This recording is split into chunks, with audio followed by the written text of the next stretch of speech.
भगवान शिव ओगड़दानी त्रिकालदर्शी कैलाशी अविनाशी देवाधिदेव महादेव की कथा कहती है। शिव अपने पास में कम रखकर दुनिया के लोगों को ज्यादा देते हैं। शंकर अपने पास जितना नहीं रखते जितना दुनिया के लोगों को वो दे देते हैं।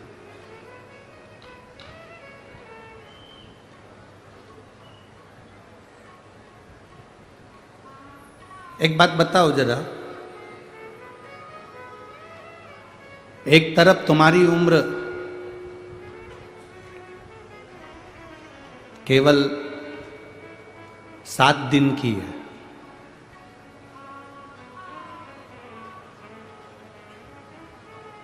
सात दिन बाद मरना है,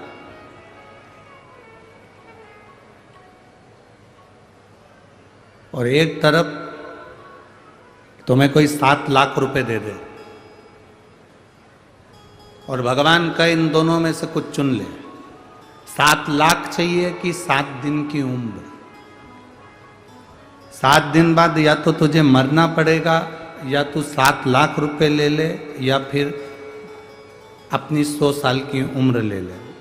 बताओ क्या चुनोगे?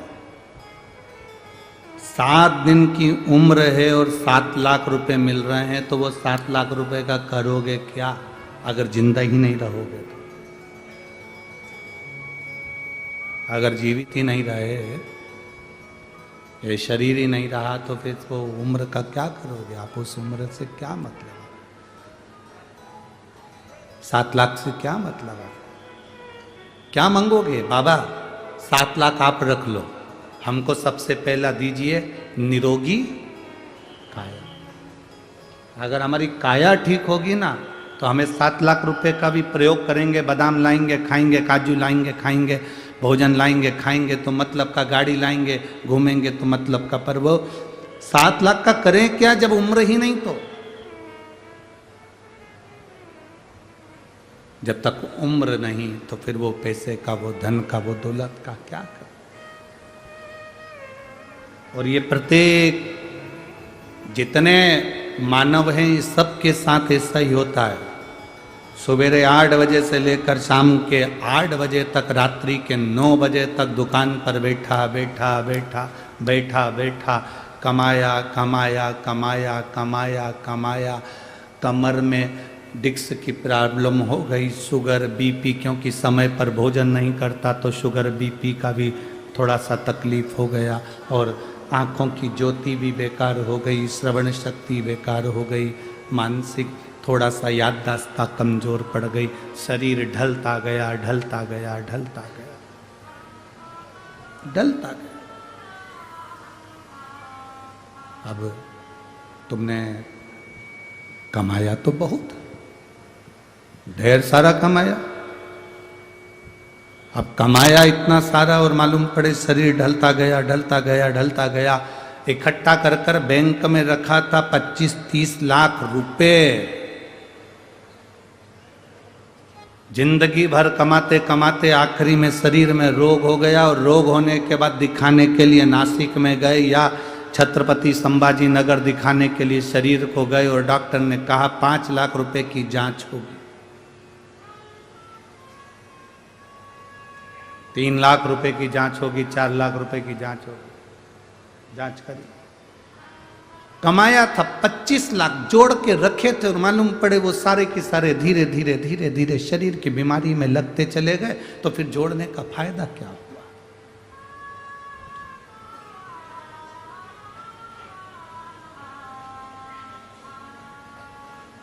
मधुमक्खी देखी है? अरे बोलो तो जम के। क्या करती है? फूलों का रस लेती है, शहद बना देती है, सोचती है बाद में खाऊंगी। बस शहद पक जाए बाद में खाऊंगी, शहद पक जाए बाद में खाऊंगी। मेरा अपना है, मेरे लिए, मेरे बच्चों के लिए, मेरा है। जोड़ते जोड़ते जोड़ते जोड़ते जोड़ते जोड़ते जोड़ते जोड़ते थक जाती है, तो भी जोड़ती। और आखिरी में कोई आता है वो पूरा छत्ता तोड़ कर ले जाता है, पूरा शहद निकाल कर कोई दूसरा ले जाता है। बस मधुमक्खी की तरह हमारी जिंदगी है, जोड़ते जोड़ते जोड़ते जोड़ते जोड़ते जोड़ते इकट्ठा कर आखिरी में सब गया।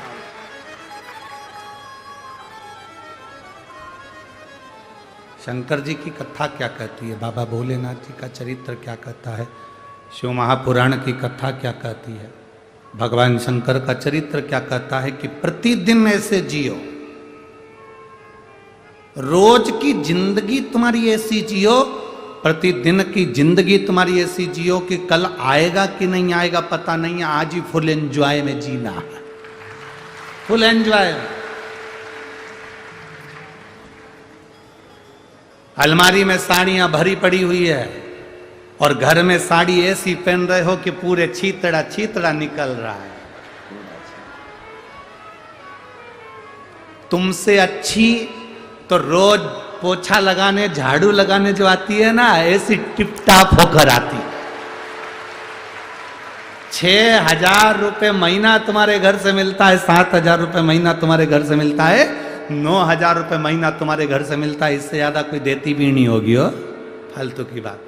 वो काम करने वाली बर्तन मांजड़े, झाड़ू लगाए पोछा लगाए, वो तुम्हारे घर में काम करने आए, तुम्हारे बच्चों को संभालने आए, वो टिपटाप रे 5-6 हजार में, और तुम 50,000 रुपये महीना कमाओ तो भी मुसद्दी लाल जैसी।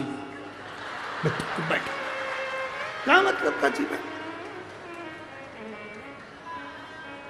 कई बार तो तुम अपनी नौकरानी से पूछ लेती है, क्यों री आज तो बड़ी टिपटाप दिख रही है।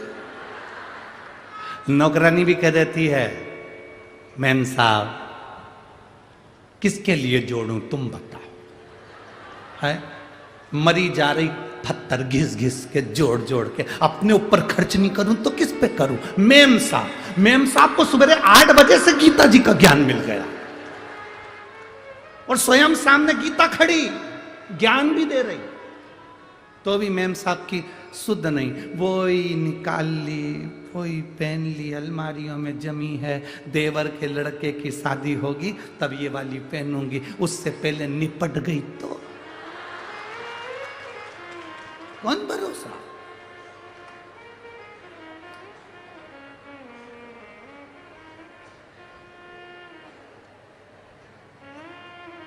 क्या भरोसा है जीवन का। साथ देती नहीं ये किसी, क्या भरोसा है इस जिंदगी का, क्या भरोसा। प्रथम सुख निरोगी का है। आप दुनिया के कितने बड़े करोड़पति हो, हमने पहले भी एक बार कथा में कहा था, जलगांव की कथा में कहा था, दुनिया का सबसे बड़ा सेठ, दुनिया का सबसे बड़ा पैसे वाला, दुनिया का सबसे अमीर व्यक्ति, दुनिया का सबसे करोड़पति व्यक्ति, दुनिया का सबसे अमीर व्यक्ति कौन है, तो हमने जलगांव की कथा में कहा था, दुनिया का सबसे बड़ा सेठ वो है जिसके सोने वाले कमरे में, जिसके बेडरूम में कोई दवाई नहीं है, वो दुनिया का सबसे बड़ा सेठ है।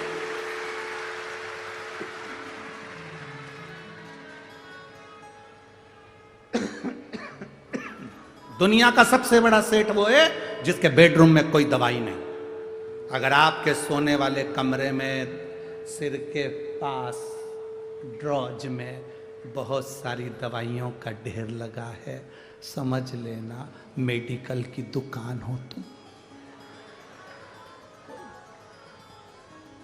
कोई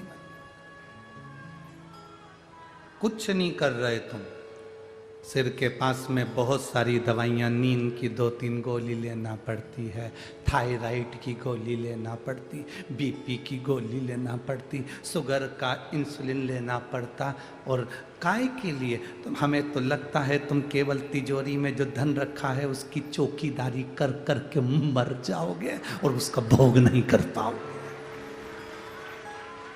उसका भोग नहीं कर सकते।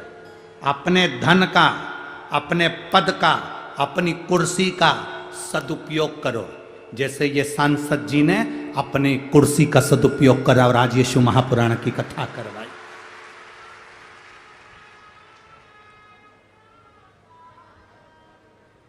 मैं माननीय श्री उन्मेष जी पाटिल जी को और उनकी धर्मपत्नी श्रीमती संपदा जी पाटिल जी को धन्यवाद दूंगा। बहुत बहुत साधुवाद है। आपने अपने क्षेत्र में कितना भी रोड बनवाया हो, कोई भी काम करा हो, पर उससे बड़ा काम आपने ये कर दिया कि क्षेत्रवासियों के कल्याण हेतु उनका दिल था। कोई कोई तो जा नहीं पाते थे सीहोर तक, कोई जा नहीं पाते थे जलगांव तक कथा सुनने, उनके लिए तुम गंगा जी को खींचकर 40 गांव तक लिया।